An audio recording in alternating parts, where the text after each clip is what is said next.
Hi everyone, welcome back to KW Ross Patterns. In this tutorial today, I am going to discuss about the various types of sleeves. And as you know, a sleeve can enhance a garment.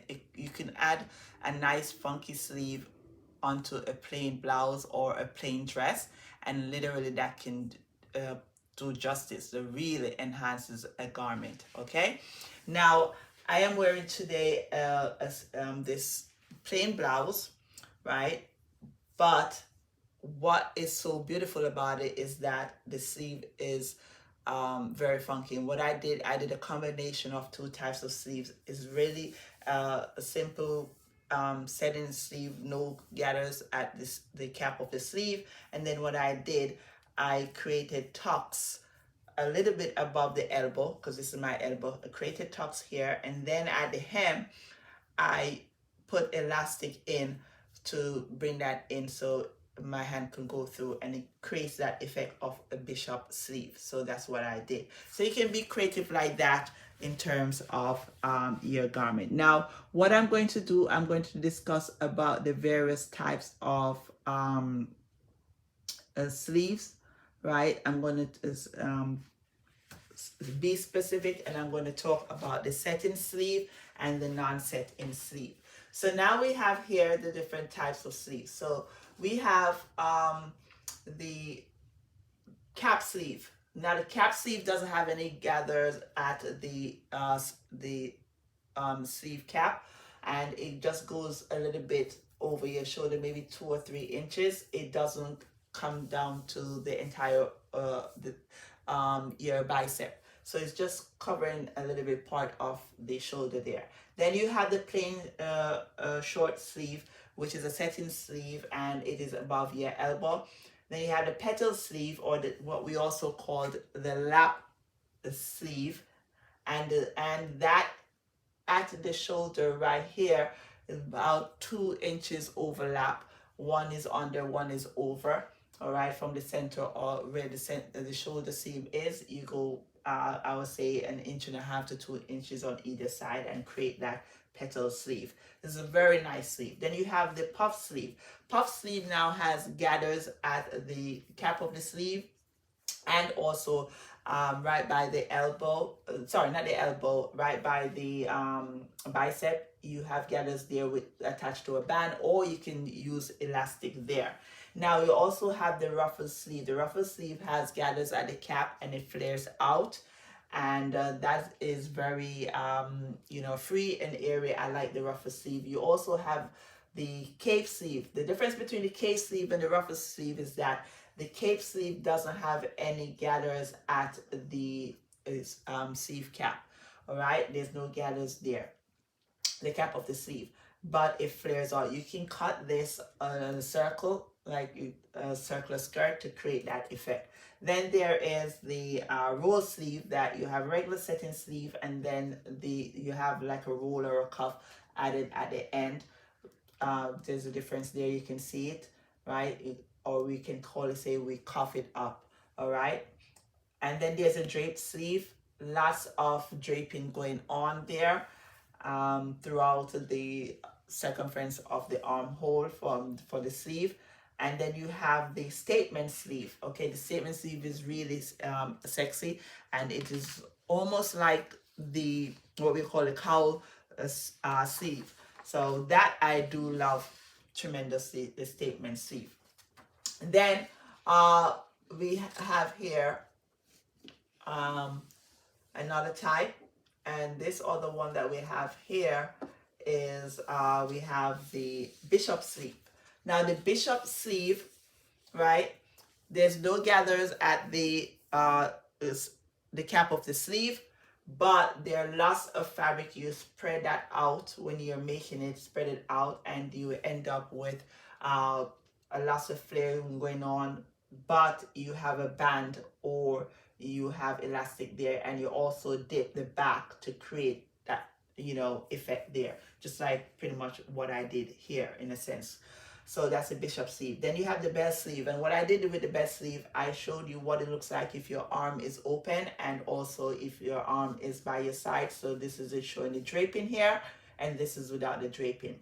Then there is the short sleeve, which is a regular long sleeve, but you have a cuff here or a band added to it with a button and a buttonhole or a snap, right? And then you have also a slit there, usually covered also, and that's usually find it on shirts. Okay, then you have the angel sleeve. The angel sleeve is almost like the bell sleeve. The difference is that you don't have a lot of draping going on at the hem there, but it just flares out a little bit and it dips below also, all right, from the wrist coming down. So that's the angel sleeve. And then the lantern sleeve.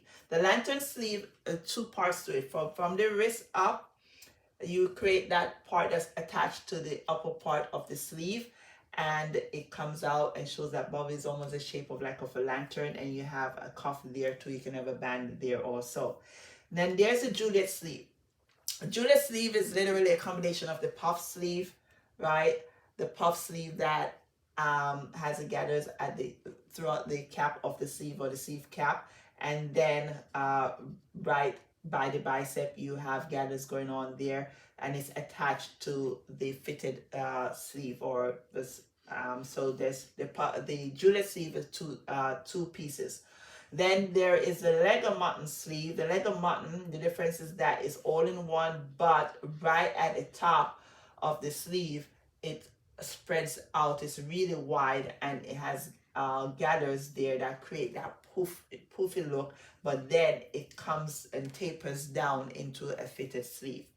Now there's another one, this one here, we call it the Virago or the Maria sleeve, or the Marie, actually not Maria, Marie sleeve, which to me, I call it the puffs. So it's literally you have 1, 2, 3, 4, 5 puffs that you can do more or you can do less. You can do 4, and each puff is separated by elastic in a casing to create that puff, and you have 1, 2, 3, 4 of those, and then the last piece also by the wrist you have elastic there.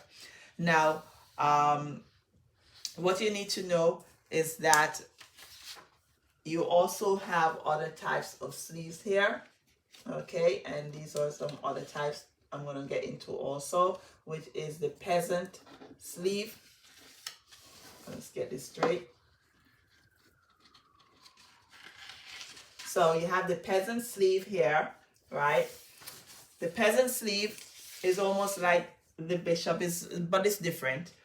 You have the gathers that's taking place at the cap of this sleeve, right? You have the gathers taking place there, and you also have gathers taking place at the wrist of the sleeve, near the wrist there, okay? So that's a peasant sleeve. Then you have the flounce sleeve. Now the flounce sleeve is 2 pieces. So this is a setting part. It's almost like what I'm wearing, except that for mine, I added elastic here to create that, extra piece, make it closer to the wrist to fit the wrist.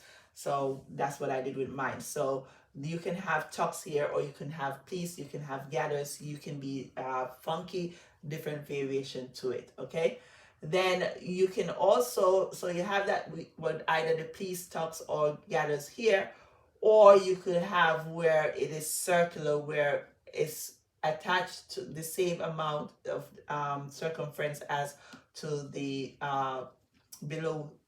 above the elbow of the sleeve, same amount there, so you have that circular look. So this is cut in a circle or a semicircle, is up to you, and to create that flounce. Then there is a 2-piece jacket sleeve that we mostly see that on coats and also on a suit, all right, for men's or women, for a jacket, a 2-piece jacket sleeve.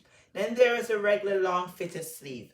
You can make this out of a stretch material, or if you don't make it out of a stretch material, you can give some ease to it so that you can bend your elbow, and you also can go past your fist when you are putting your hand through the sleeve. So you have 2 choices there. But really, if you want it to be really fitted, you want to choose and stretch fabric for that. Then there's a 3/4 length sleeve, is literally what is stated, 3/4 length, where it is right above your elbow or right past your elbow. If it's above the elbow, it's fine. If it's past the elbow, you have to think about how you're gonna how it's gonna fit when you bend your elbow. All right. Then the other type that I want to get into also. So these are all set in sleeves. Now there's also the layered sleeve. This is a layered sleeve. Has layers, so you can do 3 layers or 4 layers. Then there is the poet sleeve. The poet sleeve is simply a regular long sleeve, little bit longer though than the usual, and you have an elastic casing right above your wrist bone. You have the elastic casing there, and then it flares out, or you can do 2 pieces there, join it there. It's up to you. You can be creative. So that's a poet sleeve. Then there's a butterfly sleeve, which is another setting sleeve. That's the butterfly sleeve. Now, so that's what we have for the setting sleeve. Now there is the non-set-in sleeve, which is the regular. Well, let's start out first with the raglan sleeve, which is a non-setting sleeve, and then there's a dolman or dolman sleeve, right?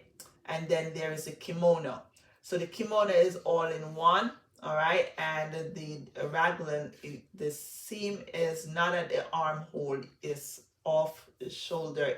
It curves this way, all right, and then there are other types of raglan sleeve, like the split raglan. You also have the epaulette, all right, the epaulette coming from the shoulder here, all in one coming down. And then for the kimono, which this is what the kimono is, there's a variation of the kimono too, with the gozette that is right at the armpit, right, that's inserted there. And you have the kimono cap sleeve, and the kimono cap sleeve, just as the name states, is the cap is just coming off the shoulder a little bit, maybe 2 inches or 1.5 to 2 inches off the shoulder, and curve it around. So that's it that I have for you for today. Please like, subscribe, and share with others. And thank you for watching my video, and I'll see